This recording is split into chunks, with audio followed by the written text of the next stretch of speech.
Olá, muito boa tarde. Em cada semana, a celebração das Eucaristias do domingo são uma oportunidade para compreender melhor alguns textos da Bíblia. Hoje queremos analisar os que são lidos nas missas deste domingo, o que faremos no diálogo com o Padre Armindo Vaz, professor de Sagrada Escritura da Universidade Católica Portuguesa, e Frei José Nunes, professor de Teologia na mesma universidade. Muito boa tarde, obrigado por estarem neste programa. Partimos para essa análise de textos da Bíblia. A primeira leitura que se escuta nas missas deste domingo é do livro do Deuteronômio, no capítulo 30. Que mensagem é aí colocada através desse pronunciamento de Moisés? Qual o papel de Moisés neste texto? Que função tem ele ao, de facto, orientar o povo de Israel para Deus?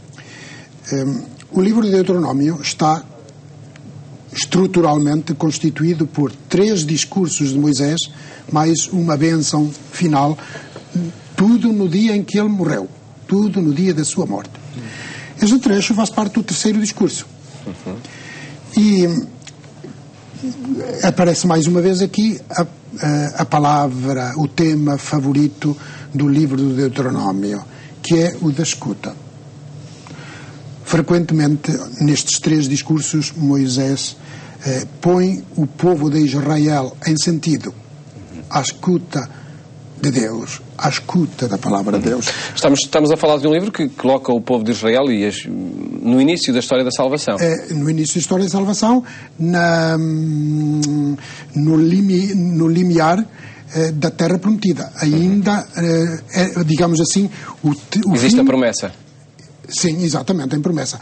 É o fim das origens do povo das origens da história do povo de Israel, desde os patriarcas até à entrada na Terra Prometida. Isto é precisamente o último que temos desse tempo paradigmático, digamos, do ideal do relacionamento de Israel com o seu Deus e vice-versa. Aqui Moisés apela para a escuta. Escutarás a voz do Senhor teu Deus, cumprindo os seus preceitos e mandamentos, que estão no livro da lei. Aliás, é por isso que esta leitura foi escolhida para fazer ligação com o trecho do Evangelho, onde um legista, um doutor da lei, apela para o cumprimento da lei, e onde Jesus o interroga sobre a interpretação dessa lei, e onde também Jesus pergunta ao doutor da lei como é que lê, e esse doutor da lei responde: amarás o Senhor teu Deus com todo o teu coração, com toda a tua alma. É o que está aqui pedido. Converter-te-ás ao Senhor teu Deus com todo o teu coração e com toda a tua alma. Mas o grande tema é o da escuta aqui. Escutar. Escutarás a voz do Senhor. É o início do texto. De facto, estamos no coração da revelação bíblica. Ela faz-se muito através da visão, mas é sobretudo através da audição. Com certeza, os textos, sobretudo dos profetas, falam muito de visões. A visão de Deus em imagens. Mas a palavra mais forte é a da escuta. De facto, ela aparece 169 vezes no Antigo Testamento e 403 no Novo Testamento. Podemos dizer que o verbo escutar é um verbo paradigmático na Bíblia, e a escuta se reduz praticamente à atividade da fé, da adesão a Deus. É abrir-se a Deus. Escutar é predispor-se para acolher, para abrir-se, fora da utilidade, fora da funcionalidade. Se este abrir-se ao outro, àquele que se escuta, já é importante nas relações humanas. Quando se trata de escutar a Deus, então aí eu sou elevado de nível, porque então aí eu ponho uma escuta da palavra de Deus. Isto é dar lugar e um privilégio a Deus na minha vida, de modo que essa palavra de Deus se torne para mim aquilo sem o qual viver já não seria viver. E como escutar a palavra de Deus, como ler e escutar a palavra de Deus, acredito que seja um tema que o Padre Armindo Vaz desenvolve neste livro, que acabou de me oferecer há pouco, por isso eu não posso confirmar se o é, mas acredito que esse tema, no livro que se intitula Palavra Viva, Escritura Poderosa, onde se oferecem as coordenadas para a leitura deste livro sagrado da Bíblia, não é? Oferecem-se coordenadas, oferecem-se princípios, regras e métodos interpretativos para nós resolvermos da melhor maneira possível as dificuldades que a leitura das Sagradas Escrituras nos põe a todos os leitores, a quem mais e a quem menos. E então esse livro quer ser precisamente uma introdução geral aos grandes temas da Bíblia para resolver os problemas que a sua leitura nos põe. Frei José Nunes, hoje, de que forma é que interessa conjugar, na relação com Deus, lá está, claro está, este verbo escutar? Acho que é muito importante. O povo tem uma expressão, acho que em muitas línguas, em português também a gente lembra isso, que é esta: Deus deu-nos uma boca e 2 ouvidos, não é? Portanto, a gente com 2 orelhinhas, com 2 ouvidos e só uma boca, isso significa que a gente deve escutar mais do que falar. que no fundo é o que estamos aqui a fazer. Eu aqui escuto mais os outros e os outros também escutam mais. E então, desde logo, por exemplo, na oração, nós, por exemplo, na nossa oração individual ou comunitária, nós dizemos muitas coisas, não é? Eu, por exemplo, na minha oração pessoal, eu falo muito, digo muitas coisas a Deus e faço muitos pedidos e posso rezar muitas Ave-Marias. Isso comparado com o tempo de escuta em silêncio ou de escuta da palavra de Deus, é muito mais o tempo que eu falo do que o tempo que eu escuto. E deveria ser o inverso. Nas missas, e devia ser o inverso. A oração...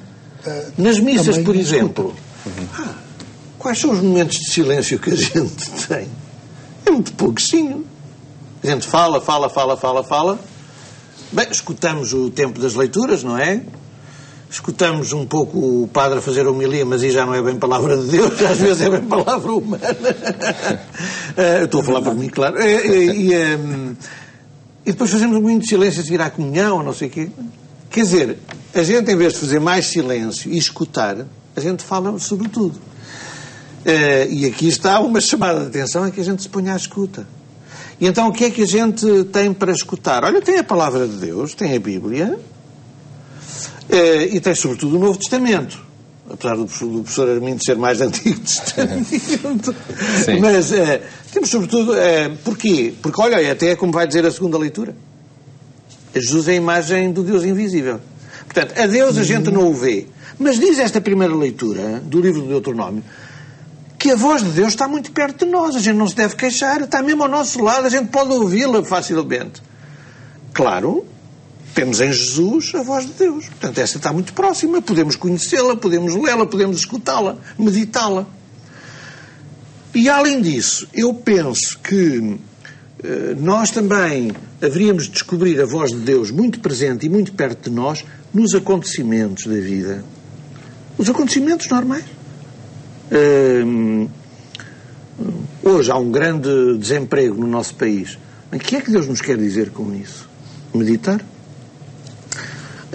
A gente vai a um hospital, vê um doente. O que é que Deus nos quer dizer com a doença daquela pessoa? Mas o que é que Deus também nos quer dizer com aquele conjunto de pessoas, familiares e amigos que estavam a visitar aquele doente? Quer dizer, há um tsunami. O que é que isto significa? O que é que Deus nos quer dizer com as catástrofes naturais? Quer dizer, nós também sabemos ler,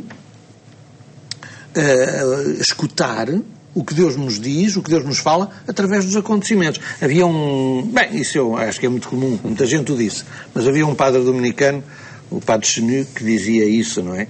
Que um grande teólogo do século XX, que um dominicano, mas no fundo todo cristão, devia ter sempre 2 recursos, a Bíblia e o jornal. E, portanto, nós só podemos ser cristãos e ouvir e escutar a palavra de Deus com a Bíblia e o jornal. Com a palavra revelada e com os acontecimentos pelos quais Deus também nos fala. Acho que é interessante. Uma imagem, sem dúvida nenhuma, expressiva do que deve ser hoje a experiência cristã, a partir, lá está, da escuta de Deus. Acredito que esse tema também se coloca, precisamente, essa interpelação, a quem é o meu próximo, é a interrogação que está no Evangelho, e num diálogo que há pouco o Padre Armindo Vaz já aludiu. O Evangelho, que é do capítulo 10 de São Lucas, no centro do texto está essa pergunta, quem é o meu próximo, depois é explicada através de uma parábola, a parábola do bom samaritano. Na origem de tudo isto está esse diálogo com o tal doutor da lei que falava há pouco. Um diálogo interessante, porque a pergunta que este doutor da lei, portanto, é um biblista, faz... Poderia ser o Padre Armindo agora. Como é que se pede? Que faz, a pergunta que ele faz a Jesus não é só uma pergunta importante, é uma pergunta de vida ou morte. Que hei de fazer para receber como herança a vida eterna? Caramba! Ou seja, como é que eu hei de dar sentido à minha vida, de maneira que ao sentir-me no fim da minha vida eu não sinta que ela foi um fracasso total? Como dar o sentido último à minha vida? E Jesus, como é que lhe responde?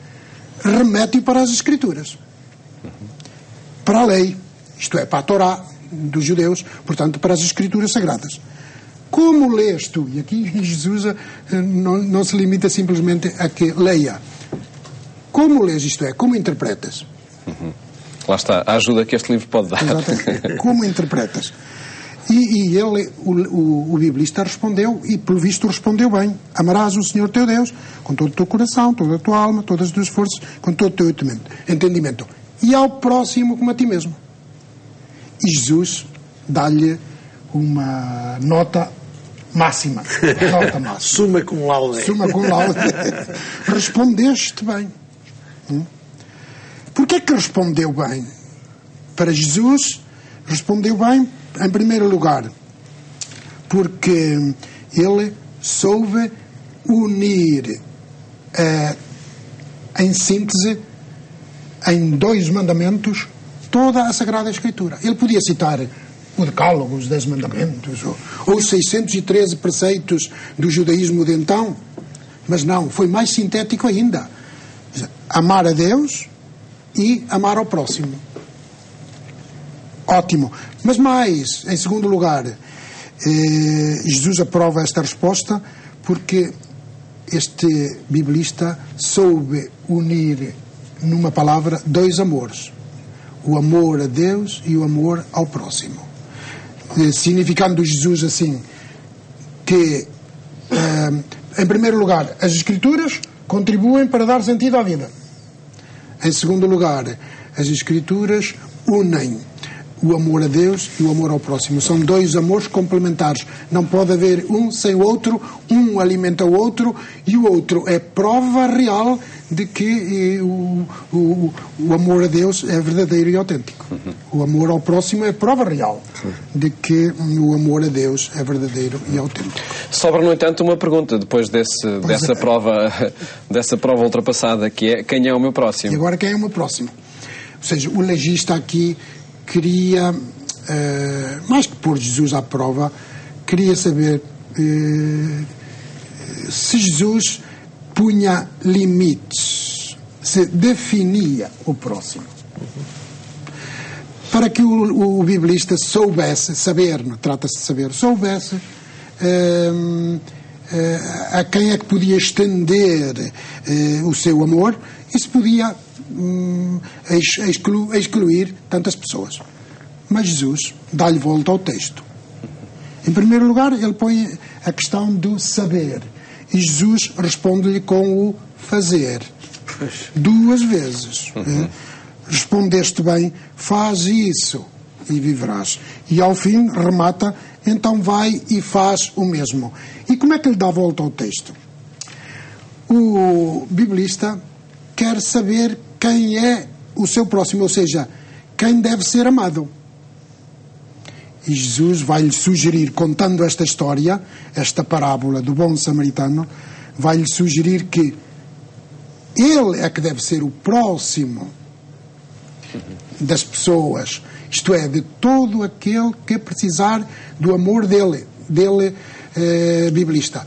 Todo aquele que estiver em situação de necessidade, todo aquele que precisar de ser amado, deve ser amado por ele. Portanto, ele é que deve tornar-se o próximo. E dá-lhe a volta com a pergunta final: qual destes três te parece ter sido o próximo daquele que foi assaltado, não é?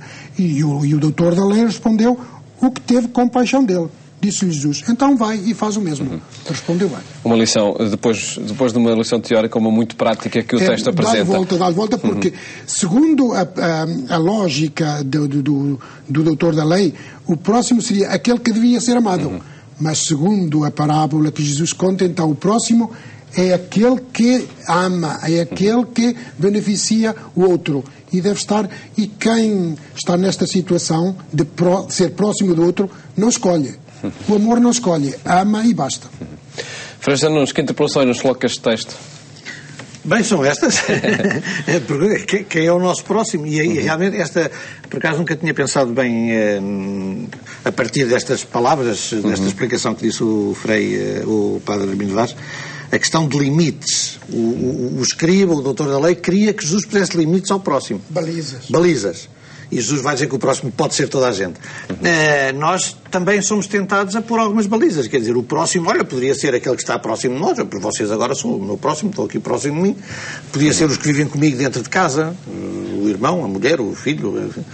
Podia ser os que são próximos por laços de sangue. O tio, o primo, já não vivem na mesma casa, mas têm a proximidade dos laços de sangue. Podia ser o vizinho. Eu sou do terceiro direito, o do terceiro esquerdo é meu próximo. Mas Jesus realmente chama a atenção, não? Próximo é todo aquele de quem eu me aproximo. E aí tal mudança, mesmo na interpretação deste texto que o Padre Armindo sugere. Pois, exatamente. O próximo não é aquele que precisa de ser ajudado, mas é aquele que é capaz de ajudar. Jesus não nega que o próximo é também aquele que deve ser amado. Com certeza. Ele próprio, noutras passagens do Evangelho, sugere que sim, há que amar o próximo. Pois. Mas aqui, com esta parábola, é exclusiva de Lucas. Exato. Então, Jesus sugere que há mais a pensar. Isto é, não é só o próximo que deve ser amado por mim. Eu também me devo fazer próximo. Fazer-se próximo acaba por ser um desafio. Já São Mateus, no discurso da montanha, fala muito isso também. Quer dizer, os antigos diziam-vos: amai os amigos, odiai os inimigos. Não, eu digo-vos: amai também os inimigos. Quer dizer, amai a todos, não é? Portanto, isso hoje, por exemplo, na nossa sociedade, a gente vê gente que é leigo, missionário, que vai para longe, para milhares de quilómetros de distância, e faz-se próximo de algumas pessoas. A gente vê, por exemplo, os que trabalham na comunidade Vida e Paz, que todas as noites vão para a rua e fazem-se próximos dos sem-abrigo. Que estão muito longe, mas fazem-se próximos. A gente vê que há visitadores de hospitais que vão para lá e fazem-se próximos dos doentes que lá estão. Nem os conheciam, mas fazem-se próximos deles. Nós estamos na universidade. Quantas vezes a gente lá na Universidade Católica, como em qualquer escola, não é? A gente não vê, por exemplo, um rapaz, por exemplo, nas nossas turmas, cheio de sono, a não tomar atenção nenhuma, e a gente vê que ali há um problema qualquer. Quantas vezes a gente não vê, sentado nas escadinhas, ou num pátio, ou num murozinho, uma rapariga a chorar, uma aluna. A gente vê essas coisas. E eu pergunto-me, quer dizer, quem é que se aproxima? Quem é que se aproxima dessa pessoa? Muito pouca gente. Nós cristãos, muitas vezes, e até estávamos a falar aqui, estava eu de universidades católicas, não é? Mas quer dizer, nós muitas vezes somos realmente como o levita e o sacerdote. A gente vê a pessoa e não se aproxima. A gente não faz caso. Quando muito pode ser, comentamos com o outro, coitado e tal. Mas quem é que se aproxima? Quer dizer, quem é que vai tratar? E isto é muito prático, realmente, quer dizer, até porque o cristianismo, aliás, como as outras religiões, era o que dizia o Padre Armindo também, quer dizer, isto é uma questão do fazer. O cristianismo é uma religião operativa. Isto não é assim uma especulação. O ser cristão não é filosofar apenas, não, quer dizer, é uma praxis. É uma praxis. Não é de saber, é de fazer. Não é de saber, é de fazer, quer dizer, é de amar, na prática. Exato. Não é? Portanto, isto, enfim, isto mais concreto que isto é impossível. E, de facto, é muito pragmático o desafio que se pode retirar deste texto. Uma referência breve à segunda leitura que se escuta nas missas deste domingo, da Epístola do Apóstolo São Paulo aos Colossenses. Padre Armindo Vaz. Paulo está na prisão. E um discípulo amado, grande apóstolo na Ásia Menor, apóstolo cristão, que é Epáfras, que Paulo menciona na carta aos Colossenses. Epáfras leva-lhe más notícias à prisão sobre os colossenses. Isto é, diz-lhes que, afinal, os colossenses que se tinham convertido do paganismo ao cristianismo, do paganismo ou também do judaísmo ao cristianismo, afinal continuavam a acreditar em espíritos misteriosos, continuavam a acreditar que o mundo, o universo, estava povoado por potências, por misteriosos espíritos que seriam os que poriam o universo em movimento. São estes tronos, dominações, principados e potestades. Ora, Paulo, para eles, diz: não, o mundo não está regido e submetido a essas potências ou a esses espíritos misteriosos, não. Quem é aquele que verdadeiramente atrai o mundo a si e rege a vida e a história do mundo é Jesus Cristo. Ele que é a imagem visível de Deus invisível. Ele que é o rosto de Deus. E então diz-lhe Paulo: aprova Deus que nele residisse toda a plenitude. Isto é, que nele nós víssemos quem é Deus para o ser humano e quem é o ser humano para Deus. Jesus é que revela o homem ao homem.